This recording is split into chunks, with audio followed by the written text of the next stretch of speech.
Welcome back to the Zero Weakness podcast, where we talk about how to be a better lifter, how to be a better coach, and everything in between. Make sure you subscribe and enjoy.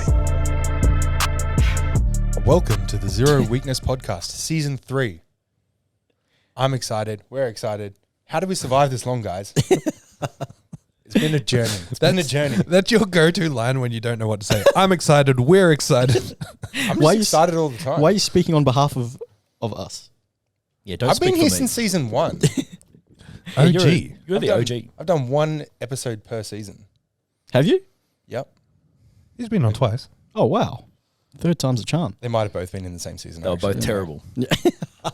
First one was okay. Second one was bad. But in all seriousness, welcome back to, like Daniel said, season 3 of the Zero Weakness podcast. We got special guests alongside myself and Tom Bro. We got Toby, the big dog. Yo. And we got Daniel Carpenter, Not so special guest. the president he of said APL. special guests. It just didn't roll off the tongue very No. People can clearly. rewind it. Sorry, president of the APL and elite powerlifter. That's right. That's what you call yourself, eh? What's your dots? That's what everyone else calls me. Elite. I don't know. Some is 600 or something. I don't know. Numbers don't mean anything.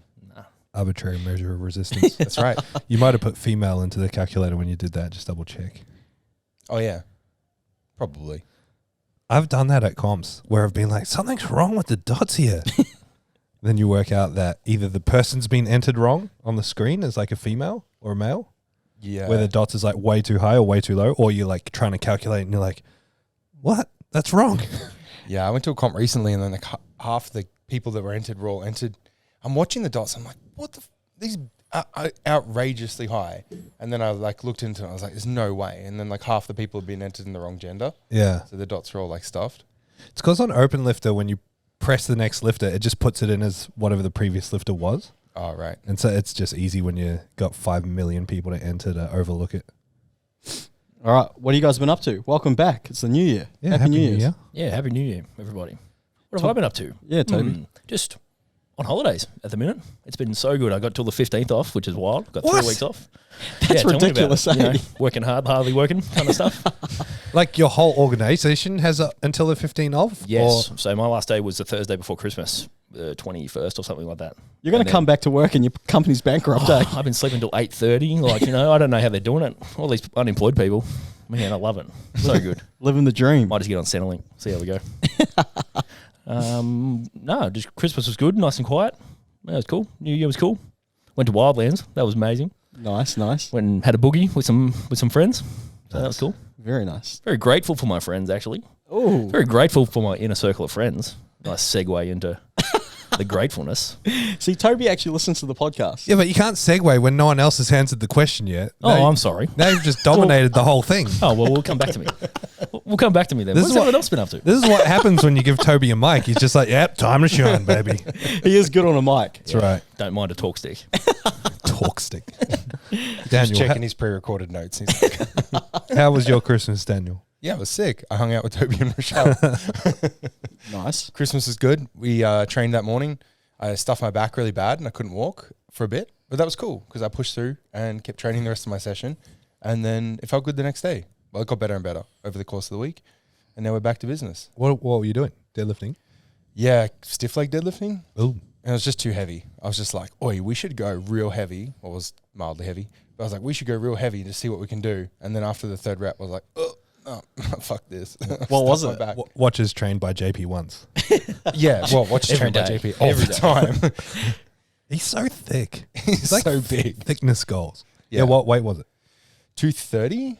That's think pretty it's heavy stiff leg. Yeah. Ask He, Toby I what he asked did. him what he was doing. 270, Yeah, I did bet. 270 for 5. Probably off a deficit. No, it wasn't off a deficit. That's disgusting. It wasn't beltless though, so like it doesn't even count. Oh, yeah, mine was beltless. You wore a belt. Yeah. Yeah, Rookie. I know. I could have done 270 if I was beltless. But I had a belt, sorry. Yeah. But JP doesn't wear a belt, so I didn't wear a belt. This is who's JP? Jordan Peters. He's a bodybuilder out of the UK. He Oh, runs a yeah. company called, a coaching company, like a bodybuilding business called Trained by JP. Yeah, right. And they got 2 gyms over there as well. Is he who your inspo is training wise at the moment? 100%. Bro, you only need to see one video and then he'll be your inspo too. Bro, he's mental. He does like conventional deadlifts like 340 for 5. Like easy. Just a nugget. Just a massive dude. Why have I never heard of this dude? Oh, what the hell? Yeah, but like, look at the weight that he's lifting. He kind of looks like Stephen Bradshaw. Look at him. If you told me that was Stephen Bradshaw, I'd be like, yeah, that's nuts. It's like a midget version of Stephen Bradshaw. What the? 340 for 5. How tall is this 340 bloke? for 5. He looks tiny, eh? Like short. Probably 5'6" or something. Yeah, right. What a freak. 5'6" wide. Do you know? 5'6" wide. Do you know who got some airtime on the Joe Rogan podcast the other day? Tom Haviland. Yeah. Really? They went on about him for ages. I as know, well. bro. And then but then they messed up the Jailhouse Strong thing. Yeah. Yeah, it was pretty cool though. Yeah. He got lots of airtime. I was like, Yeah. that's really cool. He is nuts. Yeah, he does some crazy stuff. What about you, Tom, bro? What have you been up to? We got hit by a tornado, so that was fun. Oh, yeah, you had no power for how long? Like 3 or 4 days. Ugh. Yeah, we had a big branch hit the roof and take out a bunch of tiles, and then we got it patched up, but it couldn't hold up with the rain the other day, so we had water pouring through the ceiling. That was fun. Oh, just what they need. Yeah, perfect timing. Yeah, saw heaps of photos of heaps of people got damage. Yeah, we were lucky compared to like Caro's her house got struck by lightning and it ripped off antenna and like pulled the roof with it, and so everything came through the ceiling. They were just sitting in their living room. The whole ceiling just collapsed in. Went crazy. Yeah, I spoke to her this morning. She's getting a new house. A whole new house. Yeah. What, like they're demolishing it? I think so. Yeah, she's getting a brand new house. I'm guessing it's that fucked. Well, all the water damage and all that on the carpet, like, you're going to have to rip the whole thing out anyway. Surely not a whole new structure though. Oh, I don't know. She just said new house. Probably just gutting the whole thing, redoing the roof and everything too. Yeah, far out. Because they've put her in like a apartment in the Sunshine Coast. Yeah, what a stitch up though, eh? Could you imagine if that happened to you? All right, we'll get you emergency accommodation 4 hours away. Oh, perfect. Yeah. That's Yes. crazy. She's looking at like a holiday though, so she's enjoying it. Yeah, she works from home. Oh, What about you, James? What did I do? I've been off work since the 23rd. Yeah, First day back today. Noticed. Yeah, ship sunk. Wait, did you think I was back yesterday? I did, and then I checked my email, and then I was like, oh no, he's back tomorrow. Because I thought that I was like, I wonder if he thinks I'm back yesterday. No, I had lots of fun despite the weather. Like I just did what I wanted to do. Just reset, go to the beach, hang out with my dog, hang out with Bridget, hang out with all my friends, partied a little bit, caught up with some mates from Sydney, and yeah, it was cool. I had a really good break. Well, hang on. Did you see James over the break? Because he just said hang out with all my friends, but I didn't see him. no, but James does this thing where he's like, "Oh, I'm going to come and hang out with you guys. I'm going to come to this place," and he just continues doing that. And I think he's just going to continue doing it for the rest of his life and just never show up anywhere. And then he'll be like, "Oh, I missed that one. Oh man, I was so pumped for that. Oh, you know me, I'm James. I love that partying scene, but no, I forgot all about that one." I really don't like partying. I don't know how you keep up with You your literally just said you party. with your I know. friendship commitments. Because I swear you're the most connected person on the Gold Coast. Anyone who's ever come here being like, oh yeah, I know James. Or like anyone that ever comes up in conversation, you'll be like, oh yeah, he's one of my mates. Or yeah, I worked with him at Converse or wherever. You just know everyone. It was good though because I'm not I haven't been that social recently. So it was good to get it all out of my system, and then I can go back to my shell. Yeah, it's so good to make plans with people and not go. I love doing that. Biggest flake in Australia. But no, I had a really good time. I trained about 5 times in December, so I'm pretty keen to get the ball rolling again. You got to condition people around you. Like people don't invite me anywhere anymore because they're like, he'll say no. So I just don't get invited anywhere. It's ideal. Like, nah, don't bother asking him. He's going to say no. Or people start the sentence with, I know you're not going to come, but if you want to. Like, yeah. Well, how do you respond to that? You're like, thanks. And you're right, I'm not Thanks coming. for thinking of me, but I'm so good. Just read at 9:35 a.m. Thumbs up, K dot. All right. Well, we know what Toby's grateful for because he jumped the gun. James, what are you grateful for, my brother? Grateful for this sounds so fucking corny because it's New Year's and whatnot, but just grateful for another year of new opportunities. Yeah, that was corny. Right. But I'm very grateful for a new year, a fresh start. I know it's fucking, it's just, there's so many resolutions and that, but I like the idea of a resolution. Nah, it's it's like fun. Your intentions are good. Do you have a resolution? One thing, I always talk about this, I'm so bad nutrition-wise. Like I eat good like 80% of the time, but I've never really been in shape to. No, I shouldn't say that because I feel like I'm always in shape. You're always in shape. Yeah, I've never really been like lean and like had abs. So I think my resolution. This is the first time I'm actually going to hold myself accountable nutrition wise. Like I think the longest I've gone was when I was with Rochelle. Yeah. And yeah. Well, it's not you it's not you holding yourself accountable. The entire podcast is going to hold you accountable now. Every single week when they see you, you're going to check in, tell them how good you're doing. We're going to hear it all the way until you start just doing the podcast shirtless. Yeah, I was about to say, by week 8, I've got no shirt on, just acting like nothing's happened. Yeah, so that's my resolution. I'm actually started. It's fucking 75 hard. No, it's like it's by Andy Frisella. It's just a challenge thing for 75 days. Just no. I'll read it out to you. I'm not an advocate of challenges because they create short-term habits, but this is what I need right now. So for 75 days, you have to work out twice a day for 45 minutes. One of those workouts has to be outdoors. Walking my dog counts as a workout. Sure. Second workout it's will be in hard. a gym or jiu-jitsu. Hard walking that dog. That dog walks you. 10 pages of reading, drink 1 gallon of water, follow a diet, no cheat meals or alcohol. 75 days.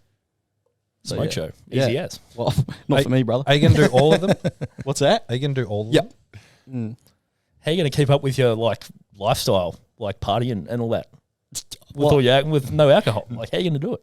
No, I need I don't know. We'll see. We'll cross that bridge when I get Back there. to being a flake, baby. New Year, there's always 2025. No, that's mine. That's my resolution. Nice. And my grateful. Nice. What about you, Tom, bro? I'm grateful that we didn't get that affected by all the storms and stuff. Like compared to other people. You remember Josh Wiseman? Yep. Their house got completely flattened. Oh, they're because he's on in Tambourine. Tambourine, yeah. And that place is like no power, no running water for like a month. Oh, poor bloke. Yeah, so they're messed up there. Jesus. Could be crazy. a lot worse. Poor guy. Feels weird saying tornado because at first when they're like, "Oh, it was a tornado," no, it wasn't. Yeah. And now there's like photos and videos of it. You're like, it was an actual tornado. Yeah, it's crazy. It's real weird because you're used to seeing storms where like the trees are all going one way, and then you see it and it's like trees are going every way. That's because weren't the winds like 200 kilometers or something? Like, how do they fucking uproot trees the size of the ones that you see on the ground and shit? Something stupid like that. Yeah. That's crazy because, you see people drive their cars into, you don't see them, but, when people drive their cars into trees and their car gets totaled and the tree's still standing there. Yeah. Crazy. That's wild. What are you grateful for, Daniel? I'm grateful to be on this podcast with my 2 best friends and Toby. I was going to say, who got the cut there? That hurts. Hurts me deeply. Uh, It's because I have hair. and it's coming in hot. Yeah, it's you're the coming only hot one. Yet again, my New Year's resolution is to grow more hair. Take a quick trip to Turkey. Have you seen that? Yeah, I have, yeah. Have you looked into it? No, I haven't looked into it, no.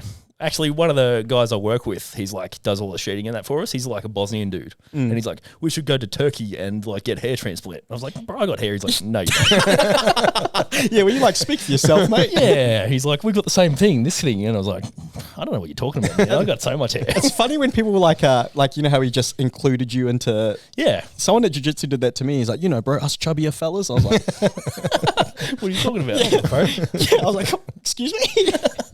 Did you say us? Then this was when I was feeling real good too. I was like, wait, hang on. Yeah, feeling yourself and then someone just comes and cuts you down. Did he just call me chubby? Not even stocky. He said chubby. And that led to your New Year's resolution. Yeah, here I am. Flake season. Yeah, he didn't read out the one that's like cut toxic people out of your life. So that guy's first on the list. Like on Billy Madison where he's crossing out all the names and putting lipstick on. All right. What we Quotes. normally do as well, Daniel, we do a quote. So you come to the program or the show, whatever you want to call it, prepared with a quote. Toby, you're going to kick us off, brother? Oh, yes, I do have a quote. Unlike everybody else, I didn't look at my phone because I was already prepared. Oh. It's from my good friend from How I Met Your Mother, Barney Stinson. Nice. Nothing and everything is possible. Is what? It's possible. Okay, I like it. Yeah, he makes up words. And they're very inspirational. Damn. I like it. What about you, Tom, bro? Well, to commemorate Toby being on, and being a plasterer, I looked up a plastering quote. Plaster thick, some will stick. Ooh. It's probably bad plastering advice. Very bad plastering advice. But you know, that's how I'm still on a job, so that works out all right. All right, Daniel, what's your quote? I actually got a quote from you this morning, James. So James hit me with this quote, and he was like, yeah, now that I'm starting this 75-day challenge, I've been writing on my mirror every morning, train insane or remain the same. You're full of shit. Bro, that's literally what you said. I remember as like a 21-year-old when I heard that, though. I was like, that is sick. That's Yeah, and then you unreal. wrote it on your mirror. No, And then you got it on a picture of Goku, and it was like train insane. Yeah. Or stay the same. All right. Your energy is currency. Spend it well. Invest it wisely. Nice. Very good. Damn. Nice. Hits different after you've had 4 days of no power at home. Energy is very, very powerful. Fuck. Did you stay at home like when you had no aircon and fan? No, like the first night was horrible. Like Christmas night is when it all went out, and I was in bed. I'd just gone to bed, and so when you're wearing a CPAP and the power goes off, it like does the opposite. Instead of helping you breathe, it feels like you're being choked. So like it went out, and I'm like, oh, cool, power's out. And It doesn't like have a battery in it? nah, Oh. no. So you know when the power normally goes out, it's like, oh, it's out, and then 10 or 15 minutes later, it's never normally that. It just comes Sometimes it comes on straight away. It's like, yeah, it'll come on soon. It's like half an hour, an hour, like, yeah, tonight's going to suck. So tried opening all the windows. That did nothing upstairs. So went downstairs and just slept on a couch next to the open door. It did nothing. It's just so fucking hot and muggy and gross. How are the dogs? They're fine. They don't mind They're the dogs. They don't care. Yeah, they didn't care about this lightning and shit. Nah. And then the next few days we went to Meg's mum's place Yeah. and just stayed there. So we had aircon and stuff. How's Bridget was like, did I sleep through the storms? I was like, the storms are going all night. So she just didn't know they were going on. Oh. She was dead set. We're like, are you serious? She's like, yeah. Was I asleep? I was like, no, they were like literally from like 5 p.m. Just wake up in the morning and it's like carnage outside. It's like, oh, what happened? It was pretty crazy though. Like when it went out, I got out of bed and I was just looking out the window for ages. It was like daytime outside. Like because the lightning wasn't just like on and off. It was just like it's like a light. It was so bright, eh? Yeah, that might be. Is that the worst weather the Gold Coast has ever seen? I don't know. It was pretty bad. I think it might be. The other night and all the rain as well. One of the like LED downlights in the bedroom just started flickering on and off, and it wouldn't stop. I had to like pull it out of the roof and unclip it. Yeah, It was real scary. my house It's is like a ghost was there going. Yeah. Oh, it's the worst. That's possessed. Yeah, my house is leaking. Just got a few buckets and towels. Yeah, gross. Same. It is what it is. Nice. All right. Well, introduce Toby, because people are probably like, "Who the fuck is this guy?" Everybody knows who I am. Come on. The big dog. You've been referenced multiple times. Yes. Right, You might be one of the strongest raw powerlifters in the entire APL at the moment too. Oh, really? That's pretty cool. That is. Nice. Yeah, had a pretty good comp the other day. It was all right. What'd you hit? I hit a 315 squat, which was a massive PB, which is so good. A 170 bench and a 340 kilo deadlift. Huge. Yeah. That's killer, bro. Well done. It went 8 for 9. Just missed my third bench. Just. Yeah. So Daniel was actually spotting me. Oh, well, like he handed me out or whatever, and I was struggling, and he's like, take it, because he didn't want me to mess my back up. Yeah, I was like, take him, save him, stop. Wait, just as you was about to lock it out, I take it. Yeah, just trying to sabotage me. Just as he unracks it. I'm like, Nah, too heavy. throw in the white towel. All right, so where you from, Toby? I'm from a little town in country New South Wales called Cowra. Cowra. So for people that don't know where Cowra is, I always say, oh, it's just near Bathurst, because everyone knows where Bathurst is because of the Bathurst 1000 and whatnot. But lately I've been saying, oh, it's near One Strength. Because all the powerlifters know where One Strength is, because that's where that big comp was held. So yeah, it's like there's probably 11 or 12,000 people in Cowra. So And you moved here in 2021? 2022. 22. January 2022. And because you've known Tombo for a while, haven't you? Yeah, it's been, I got coached from Thomas like 2018 or was it earlier, yeah. 2016 maybe. I'd say 16. Yeah. Yeah, so. Oh, wow. You coached them for ages. Yeah. Yeah, so a guy from Cowra, Trav Nash, he started getting coaching from Thomas, and I was just like, I was boxing and I had a bad shoulder, and it used to like dislocate all the time boxing because it was just so like erratic and all that sort of stuff. And I was just looking for something to be competitive in and all that sort of stuff. And he's like, oh, just give this powerlifting a go. So I just emailed Thomas and said, hey, man, I'm going to get some coaching and all that sort of stuff. And yeah, the rest is history, I suppose. That's sick. You destroyed it playing rugby, right? So I heard it playing footy it was. So I remember I made a break and I got tackled from behind and my elbow like hit the ground.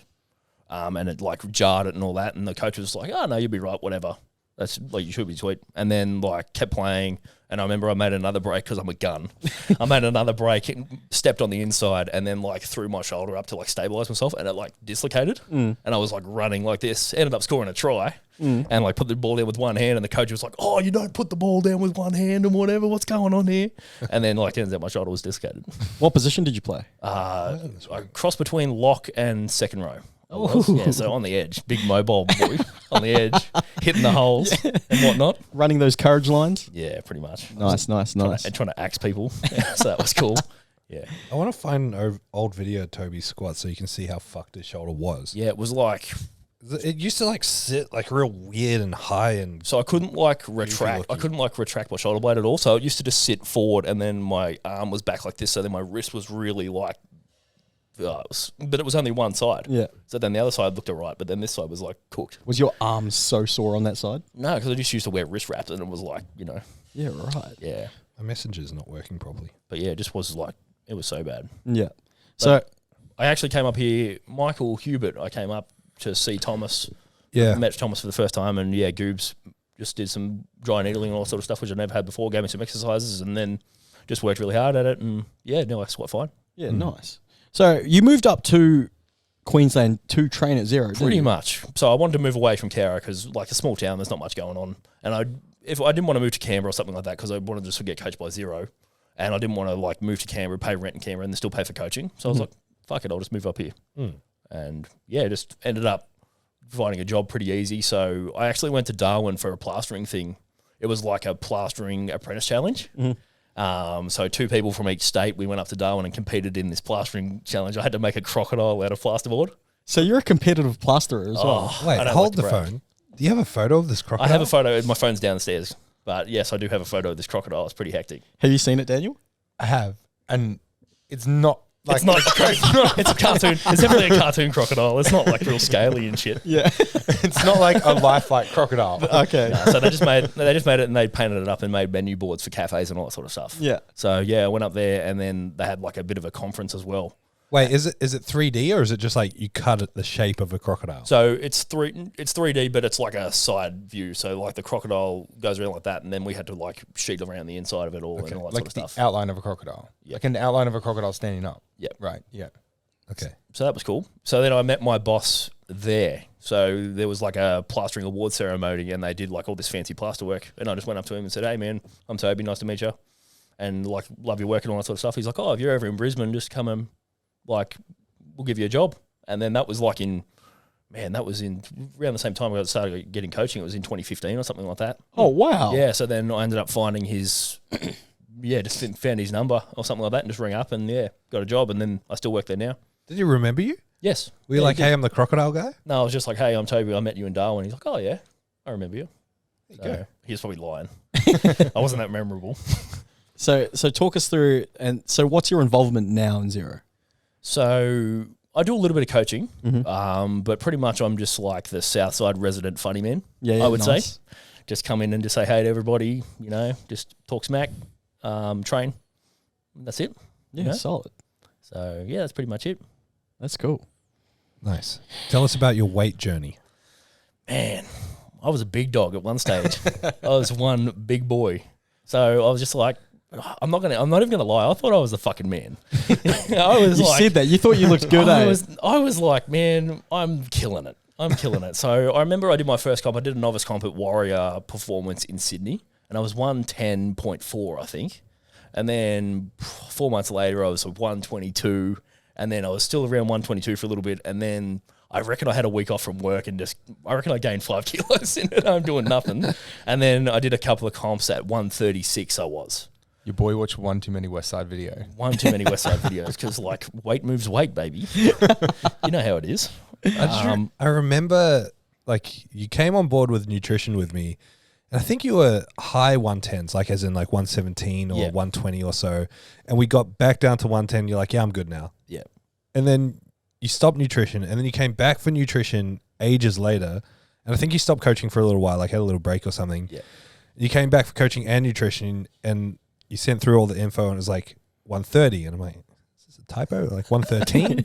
Like, no, you're 130. Yeah, big and then dog. you lost heaps of weight again. And then same thing happened. And then I caught up with you at a comp, and you were like 140-ish. Yeah. I was like, he's a big boy. Yeah, so there's photos from my brother's wedding, and it's like my head is just fucking round as. It's like I've got this bow tie on, and the shirt's all buttoned up, and it's just like this fucking dome hanging at the top. And I remember I just said like, nah, I don't need to be this heavy. Like just drinking beers all the time with the boys and all that sort of stuff, just getting real heavy. And yeah, just got in contact with Thomas. He said, Rochelle's the one that does our nutrition now. I was like, yep, cool, no worries. My goal was I wanted to get to under 125 and then build back up to 140. But like be fucking jacked. And then turns out I got to 108 and I still was not that lean. And then, yeah, it's just been hanging around there. So now I'm sitting around 118 or something like that. And What was the starting weight? I reckon I got to 140. I definitely reckon I got to 140. So, What- yeah. What's the heaviest, just on that, what's the heaviest you guys have been?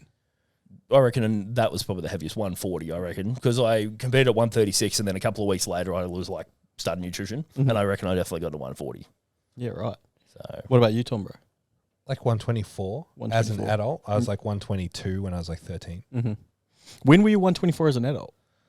Pro Raw 12? Yeah, right.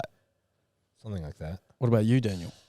Man, the heaviest I ever got was like just above 110, really. Maybe like 115 at max. But it was when I was like young. So I was like 19 and stuff like that, 18. Yeah, It's right. like, same thing with Toby. It's like, Toby, you were up to like whatever, 140 or whatever. Recently before the comp, what'd you get up to, like 120? yeah, I Three? weighed in at 114, but I cut a little bit of weight down to that. But I was 120. Yeah. But you Like, looked he's, good, though. He's 120, yeah. Yeah. It's like, Very you different compare body the composition. 120 to that 120, it's like night and day difference. Like, I just got a big butt. yeah. Yeah. Nice. Yeah, your legs have gotten gigantic. Yeah. Everything has. Yeah, your arms are huge too. Yeah, he pushes every pair of shorts to the limit. Yeah, I don't know. Thanks. I should get sponsored by Cotton On because they've been really helpful lately. I think yours is very impressive though, because like when you see Fat Daniel, you'd be like, that guy's 140 for sure. Yeah. Like you must have light bones. All my or a small weight, frame. all my weight just goes to my stomach and like, or in that general area. Like I could be like gain heaps of weight, my stomach be massive, and I'll still have like veins in my legs and my arms. Like it's just like it doesn't go anywhere else. It's the dream. Yeah, that is a dream. I the heaviest I got was 94 kilos, but it was just all my face and my stomach. I get it like the tits, my gut, and my face, and I just had I got pretty skinny legs, so I just looked like a keg on legs. I remember there was a video. I think you sent it to me one time, Tom, bro, and I must have been still rehabbing my Achilles, so I was limping, and I had my belt undone. I was just walking around the gym, and I just looked like a little fridge on legs. It was so bad. I was like, fuck. My favorite is when we recorded those videos at Southside during lockdown, and like you had your shirt tucked in, you had a funny haircut at the time, you just looked like a fat little Mexican. I actually did. I couldn't believe that. I was like, fuck off, that's me. And I was like fat as fuck with a mustache. Did you have like the button-up shirt on with just the top button done up and like the tank top hanging at the bottom? I just remember being so...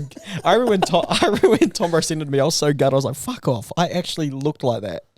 I was like... Yeah, it blows me away sometimes because like I said, I thought I was good. I was like, man, I'm so strong, like I'm crushing it. And then like I look back at old photos and it's like, man, you are not good. I think I've said this on the podcast before. So when I got into powerlifting, I think I was like 72, 73, 74 kilos. And I was slowly putting on weight. And I got to like 80 kilos and people were commenting, fuck yeah, you're getting bigger. And I'm like, yeah, I'm getting bigger. I got to like 83. I felt like I was getting bigger. And I got to like 86, 87. And then I remember one of my mates at work made a fat joke to me. And all the girls go, oh, don't be mean. And I was like, wait. Fuck. Actually, think you're sensitive. Yeah, I was like, wait, I'm at that point now. I'm no longer just getting bigger. I'm just fatter. Man. I think the worst thing is like, you know, when I got lean a couple of years ago, when you're going through that process and you're looking at yourself, you're like, I'm still so fat. Yeah, You're like taking photos, and then you get to this now, and then I look at those photos, I'm like, I just wish I could look like that again. Yeah, it's crazy, isn't it? Like on the way down, you just every single day you're not happy with it, and then you look back and you're like, fuck, why was I not happy with it? It's like I'm losing muscle. I'm just getting smaller. I just look it's small and weak, insane. and my shirts just look like baggy on me now. Well, as a wise man once said, the dysmorphia be dysmorphia. Be dysmorphin. Oh dear. So that's enough about you, Toby. Yeah. Daniel. Me. Yeah, so I've never been a plasterer. Actually, he's helped. Actually, fuck. Daniel has helped me do a plastering job. was- So we went and did Axiom's wall, like they built a wall around at the Zero Brisbane gym. And Daniel came to help me. So Daniel, you can tell the story. Worst. It's because he's not used to being the boss. No. I'm more than happy to help him. I'm more than happy to give a hand. But he starts talking to me like I'm his fucking apprentice. So he's just like, normally he would just talk to me normal, never call me like mate or anything. But the whole time he's like, yeah, Gam, just grab that tape measure there, mate, and just measure up that wall there, mate. And I was like, what the fuck are you talking to me like this? It was like completely changed. You got to be in character. Yeah. It was literally in character. Sometimes you got to spell it out for people. No, it was horrible. The job itself was fine. It was just like he was talking to me like, yeah, nah, just grab that sheet there, mate. I'm like, shut the fuck up. We should have made him come and rip out that fucking thing instead of you. Yeah, well, he wasn't here at the time. Yeah. So that was so dodgy. That was very dangerous. I feel like so Daniel's the one that fixes everything, and I'm just like the 2IC now that just like passes in the drill and shit. Yeah. But what's been happening with you, Daniel? In life? Yeah, are you you're still. When's the last time you competed in powerlifting? Christmas Cup. Christmas Cup. Oh, sorry, it just Oh, it was just so memorable as It was just not that good. Your last couple of comps you've done really well at. Like the New South Wales states, you went 9 for 9. Every single sanctioned comp I've ever done, I've gone 8 for 9 and missed my third bench press. And the last two I've gone 9 for 9. Yeah. I've never missed a squat. I've never missed a deadlift. It's so crazy that we No, started even at- training together then. You've gone 9 for 9 ever since we started training together. That's pretty fun. Lucky I got that third bench. Yeah, I man. was struggling before that. It's the numbers selection. That's what it is. Wait, did you get your 3 squats and deads at Worlds? Yeah, you did. Oh, actually, I forgot all about that. Because Sorry, Worlds, that's a Worlds lie. wasn't a good day. Well, if you go on open powerlifting, what happens is somebody sorted my name and they saw that comp and they saw it was in America, so they removed it from my name on open powerlifting. So now that comp is actually gone from my history. So it doesn't exist. Really? Yep. Oh, there you go. I can get it back, but I don't want to. Because it was so bad. Well, you got the fucking short end of the stick. They put you with like 5 juicy ass women, Yeah, in a flight of 6 people. and then all the other 110s were in their own flight having a party on the other side of the room. Also, yeah, competing on the other side of the country is a horrible thing. On the other side of the world, sorry. Yeah, Yeah, because you're trying to max out at like 3 in the morning. that's true. Wait, so you only compete in sleeves now? Yeah, I switched to sleeves for the last 2 comps. Yeah. Is that a permanent thing? Yeah, sleeves is way cooler. Yeah. Yeah. Did you find that helped with your arm pain and things like that, or not really? Yeah, yes, but I think the thing that helped with my arm pain is I'm been telling everyone else to switch to sleeves as well. So now I'm not wrapping like 100 sets of knees. Yeah. Leading into Worlds, there was one competition where I wrapped 100 individual knees in one session, like in one 2 or 3 hour window. What, 100 individual knees or Like 1 knee, 2 knees, 100. Oh, right. Yeah. Yeah, so like 50 pairs of knees. Yeah, it's a nightmare. Gross. Yeah, What's the most that's you've what done, cooks my Thomas? arms the most. What's the most you've done? 158. Pairs of knees, like Yeah, Nationals 2015. pairs of knees or individual knees. That would have been individual. I don't know, actually. Can't remember. That'll be. I just remember the number 158. Right. I just remember numbers. Like Daniel's... No, I shouldn't say that. I was going to say his PIN number. I shouldn't say that. Why, in case someone steals my phone or something? Yeah, it's got a 1 and a 5 and 2 9s. I can tell you that much. You can work it out from there. There's about, I don't know how many combinations if you got 4 numbers. I remember one time, Tom, bro, your laptop was locked and you're somewhere else. And so I just went and unlocked it and you came in and you go, how do you know that? I'm like, you got the same pin for everything. Got to remember. Reliability. Oh. Sorry, what were we talking about? Daniel's powerlifting career. What are you going to do comp-wise this year? This year, I don't really plan to compete until maybe the end of the year. If I do, it'll be right at the end of the year. I don't really have any interest in competing anytime soon. Just with, I guess, all your the plate full, man. yeah. So I was going to say, because it's just like at the start of the year, APL is just getting bigger and bigger, and Zero's obviously busy as well. But just in terms of competitions, is like man, with APL, there's like 19 competitions in like 8 weeks or something between like February 8th and April 30th, whatever that is, around that sort of window of time. Is that No, including April 1st, April 1st, sorry. Is that including the few that have been added in the last couple Yeah, of so weeks? that includes those as well. So it's 19 comps. Yeah. Crazy. Yeah, it's going to be so hectic. Are they all at different gyms as well? Yep. And how does that, like, how many comps did APL run altogether last year? 39 comps, I believe it was. So every year, yeah, APL is getting bigger. So every year, which is really cool. It's cool to see the last 4 years, the membership or the amount of people, the amount of people that have actually, individual competitors that have competed has doubled every single year. Yeah. So like the random numbers, but it was like 150, 300, 600, 1200. Yeah. Like it just doubled like that every single year. So yeah, we got 1,200 competitors last year, which was like 20 competitors short of being the biggest federation in Australia. So we just got beaten by another federation, but that federation's probably not going to do too good next year. So it's cool with me.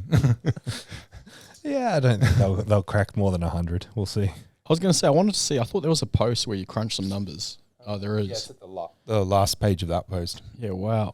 So let's read out some of these numbers. APL is the fastest growing federation in Australia. And we have you all to thank for the growth. 2021, 267 lifters. 2022, 575. 2023, 1,173.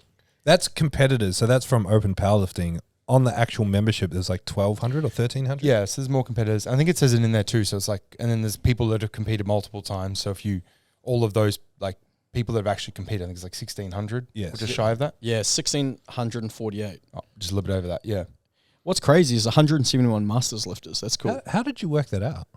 Open powerlifting. I just worked out how many, there was like 39 competitions or whatever it was. And then I worked out how many people competed in every competition and then just added it all together. Oh, yeah. Yeah. You're nice. Yeah. That's awesome. It's pretty wild. Yeah. Any big, have you guys got any big plans for APL this year or anything? Yeah. So 2 nationals this year. So we'll have nationals in Melbourne, we'll have nationals in Brisbane. So we're hoping to make some big announcements about those over the next coming weeks. Big prize money that we're going to hopefully be announcing. So should be the biggest prize money of any national competition in Australia ever, which should be really cool. Bigger than any prize money we've done with APL so far. Yeah. That's awesome. Is the Zero Pro still happening? Yep. So Zero Pro as well. So 3 major competitions. That's awesome. Yeah. Zero Pro 2. Yeah. As soon as we get our cool logo at Nick's designing. Have you got a venue for Brisbane Nationals? Yes. Yes. So we've announced the venue already. We did a soft announcement on the venue because we were just waiting for the big announcement that included like the prize money and all that sort of stuff. We're going to make one big announcement, but we're going to host nationals this year at the same venue we hosted last year. So that's the Multicultural Centre. We're going to run it again here. After this year, we'll be looking to move drug tested nationals outside of Brisbane. So we'll take it to a different location. But at the moment, we're going to reuse the same venue. I mean, it was a fantastic venue. It was a big theatre style with tiered seating all at the top. Yeah, cool venue. Yeah, it's great. It's the dream venue. Yeah, it's great Like to go to logistically as well. Yeah, it's great to go to a competition and not just see the back of someone's head when bench presses are going on or deadlifts are going on. If you're in the third row back, you can't see anything. Like, Yep.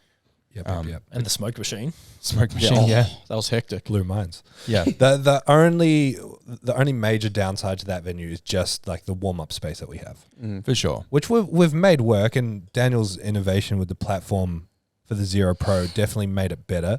And tell us about structuring the flights slightly different. Yeah, so at the last 2 competitions, we had 15 people in each flight. So we had 3 flights in the morning, 2 flights in the afternoon. This comp, we're going to be look at doing 3 flights and 3 flights. And as part of that, we're going to have it as maximum of around 12 people per flight. So in the actual warm-up room, there's going to be 3 less people. So in each combo, there's going to be 3 less competitors. Which is potentially 6 less people, maybe even more once you cut out their handlers and That's right, yeah. all the other goobers that float in the back. Yeah, so And Nationals was 3 and 3. that's right, yeah. They were Was. nightmare days. Yeah, it was like 90 lifters in a day. So we're not going to go that high. That got a bit extreme. That was extreme. We still managed to get 90 lifters done from like 8 till 6, roughly around that time. Yeah, we were getting out like 7:38 once we'd packed up and everything. Yeah, 90 lifters in that short time is pretty intense. Moved fast. It's just hard to predict the timing so we had purposely at Nationals announced the second session would start earlier than we thought it would, hoping that people would show up early so we could finish early and then start the next session earlier. But all it ended up doing is making people be like, oh, these guys are just behind on time. Yeah, we really, didn't foresee that happening. But you know, three and three flights with 15 each makes 90 people. But if you cut it to 12 people, it then goes 78, which is the same amount of people almost as doing 3 flights and 2 flights like we normally do. yeah. So timing wise, it should be quick and efficient. And That's Yeah. cool. Yeah. All these major competitions that APL host are getting better and better every one. I just keep thinking about you can't get any worse logistically than what's the one we did at Novotel. yeah. I remember I was back spotting for the first session of that, and I was just like, man, like trying to do the rack heights and trying to do all the plates because obviously the technical difficulties and whatnot. Yeah, that was a fucking Oh, nightmare. yeah, that first day. Because we'd tested all the electrical stuff the day before and it was fine. And then on the morning, none of it worked. I just think like I'm just so grateful. You know, when we're setting up at the multicultural center, how easy it is just to bring things inside. Like the truck's right there. Yeah. Fuck. The Novotel had like elevators, staircases, the works. Yeah. We had it easy. When we ran it in 2016, it was fucking monoliths. Yeah. Yeah, didn't you? I Sucked. think remember Sharo said he had to pulley them up like the balcony or something. No, we carried them up the fucking stairs. But that like cage at the bottom, I had that, the Warlord at the time. It had like 10 mil of clearance on each side. And we got stuck in the cage for like through the doorway for maybe 20 minutes trying to balance this thing and get it through. And that was the first thing we unloaded. And we were fucked after that. And we had to do all the other monos and plates and You probably want to do that first rather than imagine doing that last. Dragging a bunch of monos in for something like drug tested nationals would be just an absolute nightmare. Because you got like, if you then take monos, you now need to take 4 monos, 4 bench presses, 4 deadlift platforms. Yeah. And we're always going to want to try and keep up the same quality that we've always had. So we're going to want matching monoliths, matching bench presses, matching combos, matching bars, the whole works. Yep. And it would just be a nightmare. But I think with something like drug tested nationals, the rise of raw powerlifting has been so much bigger that RAPS is starting to, I mean, around the world, it feels like RAPS is starting to fall behind a little bit. Sleeves are starting to become a lot bigger. So you're catering to the majority of the people anyway by hosting everything out of a combo.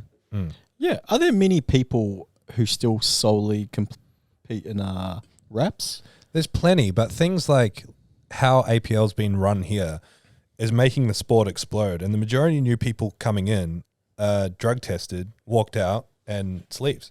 Yeah. So the growth, if you look at numbers, it's just so much bigger. And on top of that, a lot of people who were previously monos and wraps are moving away to walk out in sleeves as well. Yeah, I'll look it up real quick, but I remember I'll look up so I have the accurate number. But I'm pretty sure the amount of people that competed in sleeves versus wraps, it was like 900 versus 200 or something. Yeah, wow. And it's hard because it's not like you can just say, see you later, those people. And we are, in APL, there is definitely draw now because of the monos, and not just because of having monoliths available, but also just being a standout federation that's being run really well and managed really well. There's a lot of people coming over from the likes of Capo and GPC that are used to that style. But that said, lots of them are just straight up switching over to walking out in combos anyway. Yeah, so we had last year, James mentioned before, 1,175 lifters. 255 competed in wraps. So obviously there's some people within that list that did bench press only and deadlift only. So take away 100, for example. It wouldn't even be that many, but take away 100. Yeah, 255 is what remains of people that do wraps. Whereas you look at powerlifting, I'm sure years ago, that number would have been switched. Yeah, no one was doing sleeves. I mean, Yeah. when I first started, it was just GPC, and it was just like you do wraps, or you'd be under wraps anyway. You wouldn't really be under sleeves. Well, I think as well, it was a lot more segregated. So like when you say that, it's just because you were very disconnected from the PA world. Right, Because PA was always the strongest fed. right. Even when GPC was at its brightest, PA was probably still near double, which is what really stands out to me as the healthiest thing about the growth of APL, is that even when GPC was its strongest, it was like 700 members, Right. maybe 800, and then PA was like closer to 2,000. Yep. Wilkes used to fudge the numbers, so it was probably more like 1,500 or something like that. To have APL in line or ahead of the IPF affiliate in Australia in 2023 just says it's absolutely crushing it. And if projections are anything to go by, it's just going to get crazier this year. I remember when I first started training at PTC Gold Coast, I think there was probably only 4 or 5 of us that competed in sleeves or wanted to compete in sleeves. Yeah. But that was also so much by design. It's like you wouldn't do non-PA in reps. You wouldn't do non-PA in sleeves. Mm-hmm. Like if you were competing GPC, you'd just do monolift and reps because that's what you did. But also you'd just follow whoever the leaders were. And so if you weren't PA, you were probably GPC.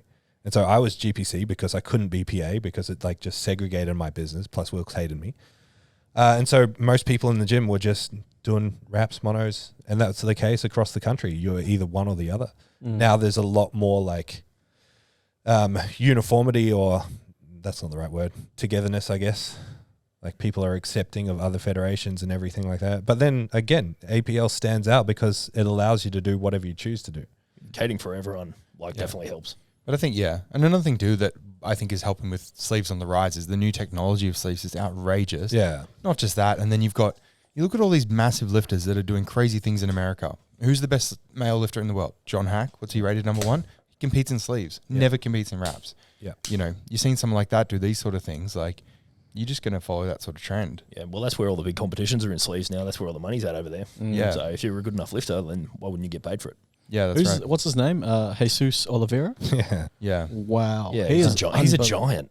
unbelievable. His brother's strong too. Is he? Yeah, I saw something about that the other day. Yeah. I think his brother totals over 1,000 as well, eh? Yeah. And it's like Daniel and I have spoken about this a lot with the Zero Pro. A lot of people are like, just make the Zero Pro mono and wraps. And it's kind of like, well, my opinion anyway, I don't know if yours is different, Daniel. I think we're on the same page, but I would rather make the comp so good that if you're in a mono and wraps, you're like, I want to do that comp and I'll do anything. If that means walking out using sleeves or walking out of a combo, I'm going to learn how to do it. Yeah, for Just sure. make the comp so inviting that it's impossible to say no to. Yeah, and it gives a bit of variety too. Like if every big comp in Australia is like all big money meets in Australia, if it's all monolift and wraps, why not throw something different? Monolifts and like a combo and sleeves. Do you know what I mean? But how many people in gyms now like shy away from the monolift? Like I know so many people at Southside. It's like, oh, I don't squat the monolift, whatever. So Yeah. Man, it's weird as like most people in here don't even know how to use the thing. Yeah. Like we've only got one mono at Southside now. Well, I mean, you used to have how many here? 3. You got one now. Yeah, and I mean it's if it was completely up to me, I'd probably put another combo there. Yeah. I asked someone not long. I could be wrong. It could have been Eli. For some reason, I think it's Eli. But I asked them to do the gate. Yeah. It might not be Eli, but they said they didn't know. And I was like, what Yeah. the fuck? Like, Yep. you've trained here for ages. Which is fair enough to not Yeah. know, but like for us, we were always doing the gate for each other because we all squat on a mono. Yeah. Yeah. I still squat in the mono just for safety For reasons. safety, yeah. That's literally it. Yeah. Yeah.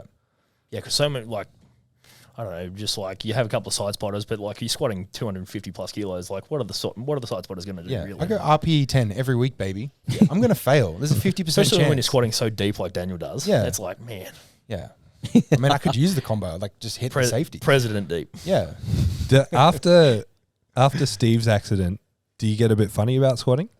I had to squat 2 people after Steve, 3 people after Yeah, Steve. I I think I was okay. Yeah, I didn't worry about it too much. I didn't really know. I was sort of so in the zone. I didn't really know what happened. Didn't realize what I just was saw him going on. fall. I just saw him fall, and I was like, oh, I hope he's all right. Yeah. And then like sort of went and saw if he was okay. But then it was only till after when we started winding down before bench. It was like, holy fuck. Yeah. Yeah. How is Steve doing? He's doing good. He's in good spirits anyway. Yeah. So Yeah. he had surgery. So I think it's been 2 weeks, or maybe a little bit more now since he's had surgery. So Yeah. For the listeners Yeah, that no, 2 weeks would be right because it was 2 weeks after the comp, yeah, Yeah. and it's been 2 weeks This, since. yeah, then, yeah. for the listeners at home that don't know, Steve Bradshaw, he tore his Quad tendon. quad tendon at Christmas Cup. He tore a few other things. Like he tore his VM. Yeah, they had to like cut it and then like reattach it all. They said, I could be wrong about this, but I don't know if this is how they do it, Thomas, but he said they drilled into his kneecap. Yeah, and and then like threading on the end of the tendon and threaded it through his kneecap for extra strength. Yeah, yeah. So then like the bone sort of like Mental.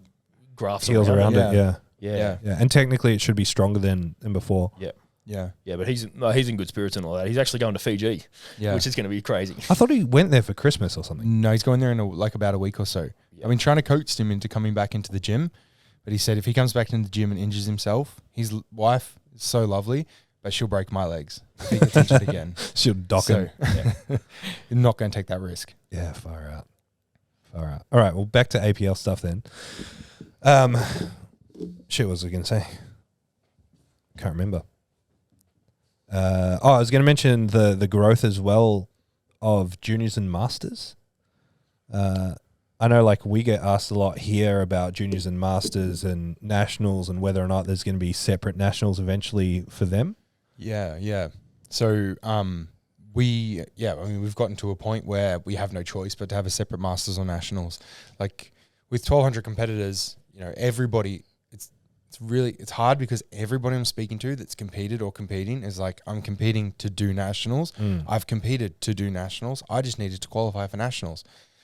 There's 1,200 competitors and there's only going to be 230 spots or whatever across the whole weekend. Qualifiers getting harder and harder every year. Very hard. I like that though, because that's to me, that's what a national nationals event is. should be. Yeah, Exactly. it puts a bit of like prestige behind it. Yes. I think we've said on the podcast before, like every other like well-established sport, you go to nationals and it's the best of the best. That's right. Yeah. And obviously a small up-and-coming, a federation that's grown as much as APL, like at the start, the quality obviously isn't going to be that great because the pool isn't that wide. Yeah. So this is a big reason why we've had to do, we can't do qualifying totals because the growth is doubling every year, so it's outrageous. But I mean, with drug tested nationals this year, so what we're looking at is 210 competitors across the weekend, just a simple number. So let's say we've got 70 people on each day across 3 days. Now we need to include masters and juniors, and we need to have open lifters. So if we dedicate just the Friday to masters and juniors, then we're looking at 1 day dedicated to them. So that leaves the rest of the weekend is only 100, 140, 150 lifters. Now, if we break that into men and women, we now have 1 day of 75. Well, they'll be mixed together, but hypothetically, if we've got 1 day of just females, that's only 75 females that are going to get invited in the open division. Only 75 males. We break that down even further. It's roughly about 10 people per weight class, given that the opposite ends of the weight class are going to get a lot less. Like there's 52 kilo guys is going to be a lot smaller. Heavyweight guys is a lot smaller people as well. But through that middle of that bell curve, you've only got about 10 people per weight class. So you need to be like really pushing hard to want to be one of the top 10 to get an invite. So I think a lot of people are just like, just doing enough to qualify. I think it's like, you might need to push a little bit harder. So then, like I was saying, is that relieves the initial day, that 70 people just between the masters and the juniors, and we'll split that. There's obviously going to be some masters and some juniors that don't want to compete on the masters and juniors day, and they're going to want to spill into the weekend. As they do that, that's going to bring more spots available for just dedicated masters and juniors lifters.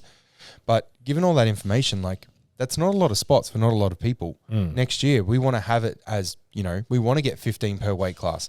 So what we're going to have to do is we have no other option but to host an open nationals and a masters and juniors nationals. So then more open lifters can get invited rather than the top 10. Now we can have the top 15. More juniors and more masters lifters can be invited because we've got more of a weekend for it. So yeah.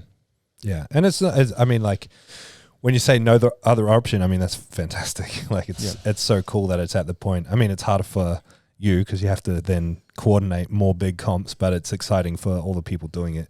The other problem you've got as well is sleeves and wraps. Yeah, so that's true as well. But I think, that is true.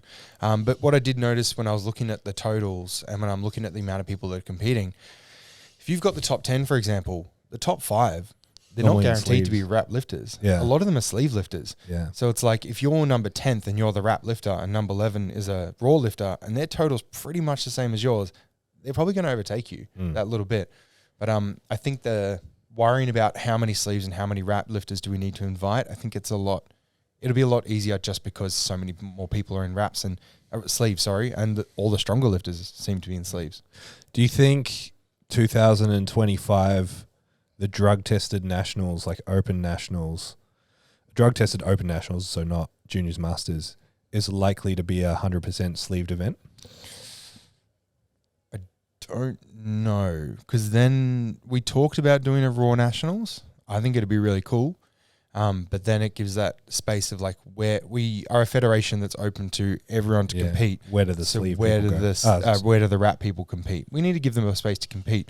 But given that if we could then turn the competition from the top 10 to like the top 15 or something, that extra 5 lifters could allow those people to be wrap lifters, for example. Because again, the wrapped division is a lot smaller.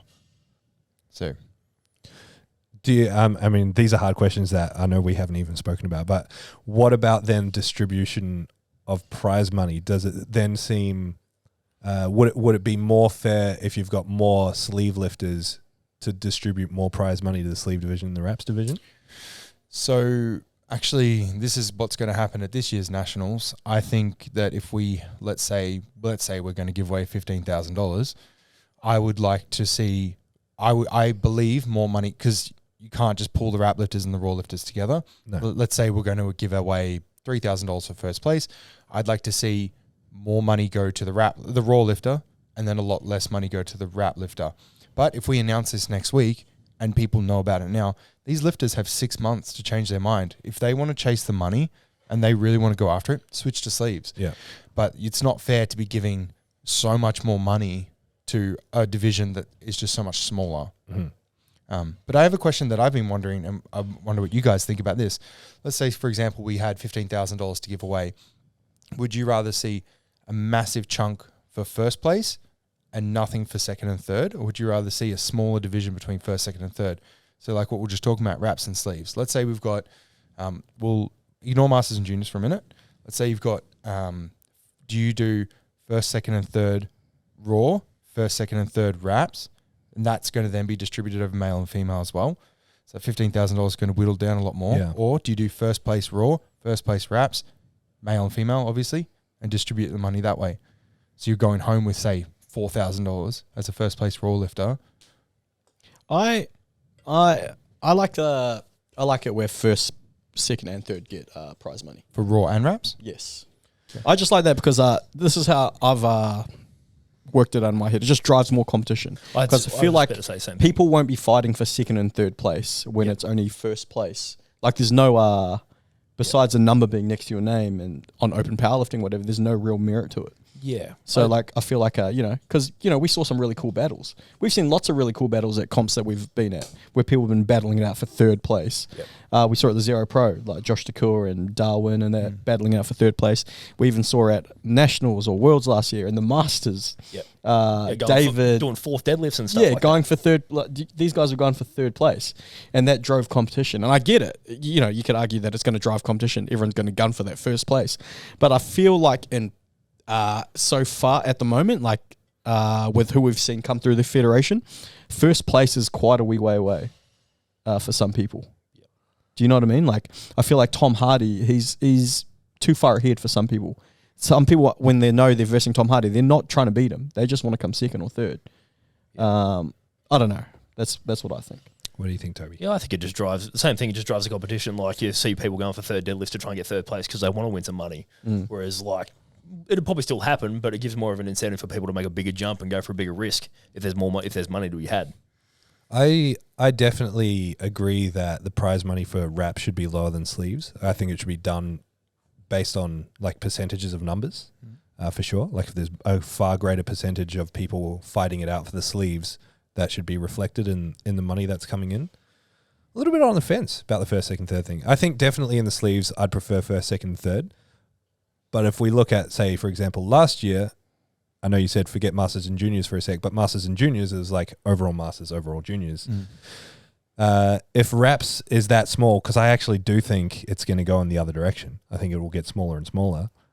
I think wrap should kind of fade into that and just be first overall. Yeah. And that doesn't mean we don't do prizes for second and third, but money, things get interesting when money gets involved. Yeah, because I mean, you might have the whole weekend. Again, ignoring Masters and Juniors, we're just going to call it the Open 150 lifters. There will be prize money for Masters and Juniors for anyone wondering where we're going with this. Yes. But we're just ignoring that for a second. Yeah, if you've only got 20 wrap lifters over the course of the weekend across male and female, are you going to give them first, second, and third?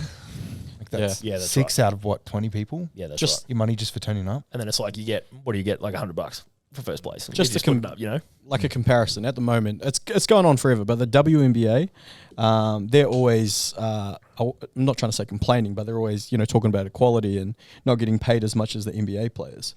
But they're not generating anywhere near as much profit as the NBA is. So the NBA is playing 82 games a season, a regular season, then playoffs on top of that. So they're just they're generating views. There's lots of TV time. There's lots of however you make money. But the WNBA, there's not that many teams, so they can't make as much money I don't know how many games. How many games do they play a season, CJ? The WNBA. I don't think it's even 40 games.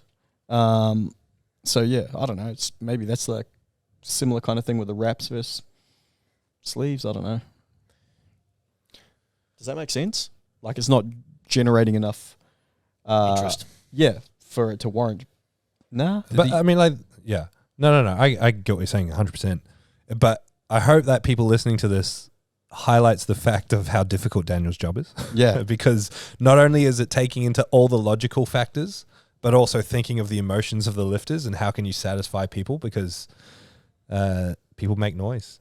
Like everyone's got opinions on exactly how it should be, and no matter what you do, someone's going to be upset about it. Especially again when there's money involved. Exactly. Like when there's a chance to win money, then I think of here, even Christmas Cup, certain divisions had less than 3 or 4 people in it, and we have to make the decision: do we give out medals that are participation medals if there was no real competition?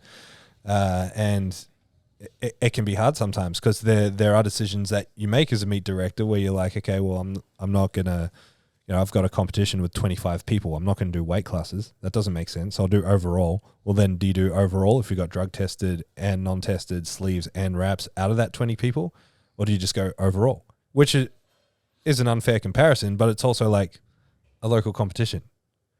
Do you really want participation medals? And then you've got the camp of people who are like, I really want my medal. I really want my record. And then you got the camp of people that it's like, no, it should be a proper competition. I used to hate getting medals. Like when I was in the 140s, I was the only one in Canberra doing the 140s. And I used to get a gold medal and I used to total 700 or whatever it was at 140. And it's like, sick. Thanks. we won, baby. At Worlds, Toby yeah. had the worst competition ever. He was having a terrible comp. And then he like missed his second deadlift and your third deadlift. I only got my opener. I only got his opener. But I noticed no one else had done deadlift only in his division, and they were giving out medals for everything because it was Worlds. So I checked the box to say that he competed in deadlift only, and then at the end of the day, they gave him a deadlift only medel. So I was the world deadlift champion with a 270 opening deadlift. And he was having, he was so with the 8th biggest deadlift in my weight class. Hold the phone. We had to pay for those medals. You can have it back if you want. I really don't want it. He was so angry. It was so good. I had to stay up there. What the fuck's this for? I'm pretty sure I saw it in your Instagram bio. World Deadlift Champion 2022. Yeah, I should do it. Well, you could argue that because lots of like deadlift champions, or the best deadlifters, you could argue they all go 1 from 3. Yeah. So I mean, if you go 9 for 9, you didn't try. Isn't that what they say? That's right. It's like Yuri Belkin will go 1 for 3, 2 for 3 on deads. Yeah. So I'm pretty much Yuri Belkin. Pretty much. The Kara version. How flattering. How flattering for Yuri that he's compared to me. No, you can't compare Yuri to Toby. Toby's got an ass. I was about to say, Yuri's got Toby's no got glutes. How wild is it? Yuri's got no glutes. Doesn't make sense. But yeah, hard question. Yeah. My opinion is first, second, third for sleeves open, and then first overall for other divisions. Yeah. I'm thinking it's not a bad idea. The other thing, bench only, deadlift only. As the federation grows, it's like Single ply as well. These people need a place to have an outlet to do nationals, but with the competitiveness of nationals, it makes sense to have a third nationals that includes all of that. Well, For sure. actually, I did a single lift comp last year. Where's my medal? Oh, yeah. Bench only. Yeah. Oh, me too. You only got your opener too, didn't you? Yeah. There's 300 of them downstairs if you want one. No, I'm good. It's weird being on the other side of it because they then have no value. Like when we've got 300 medals sitting downstairs, it's just like, you have a medal, you have a medal. But when you earn it and you comment, like, this is my medal. Yeah. I earned it.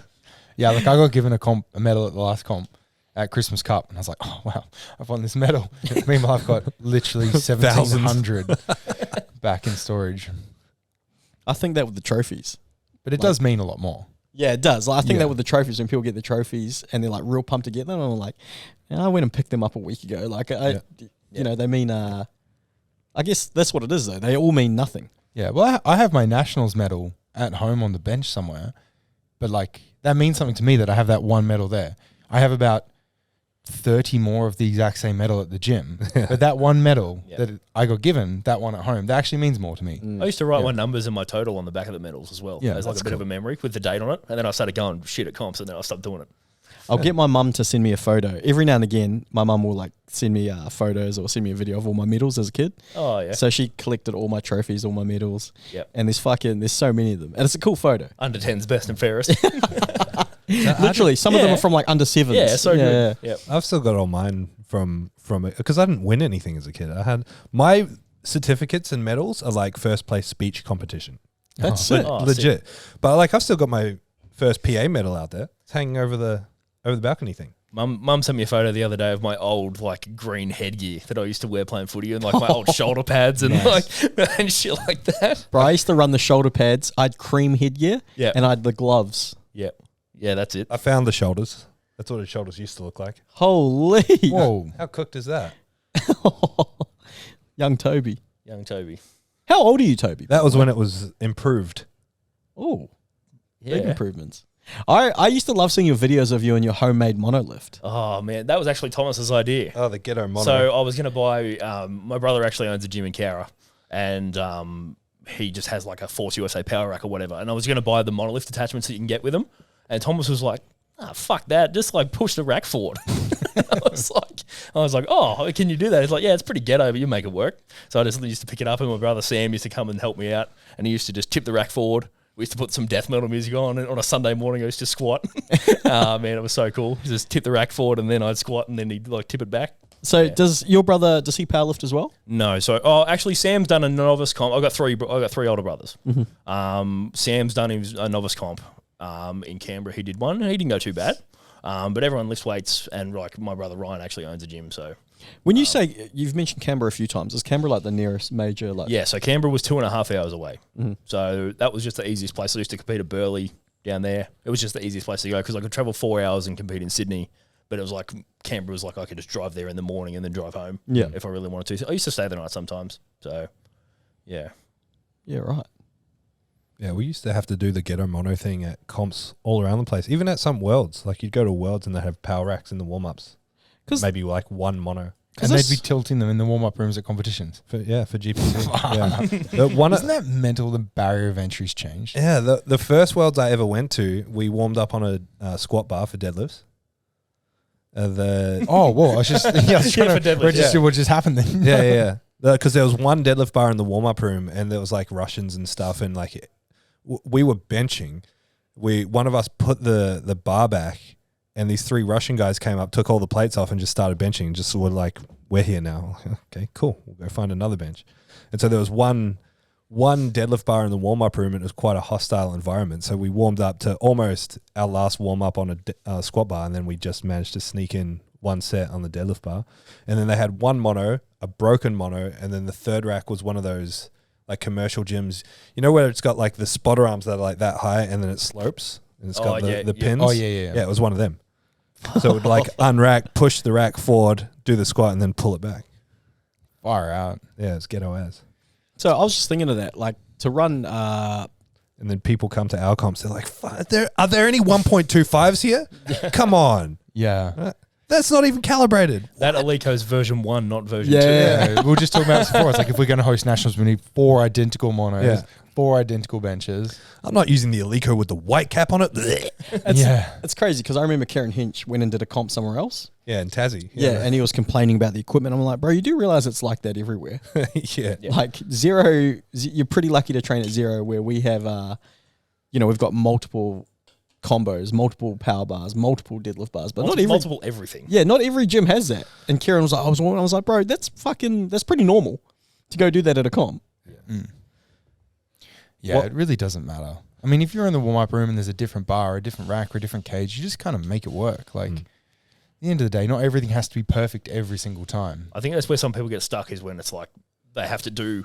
I remember some people, they'll like open on 170 or something like that, and it's like, I have to do 152.5 warm-up, 147 warm-up, 122.5 warm-up. It's like, just do whatever's on there. But that's what I like. When people were like to me, I've handled some people like their coach will send me their warm-ups. Yeah. I don't even look at it. I'm like, just warm up. I'm the worst. It's like, how many should I do? Just do 5.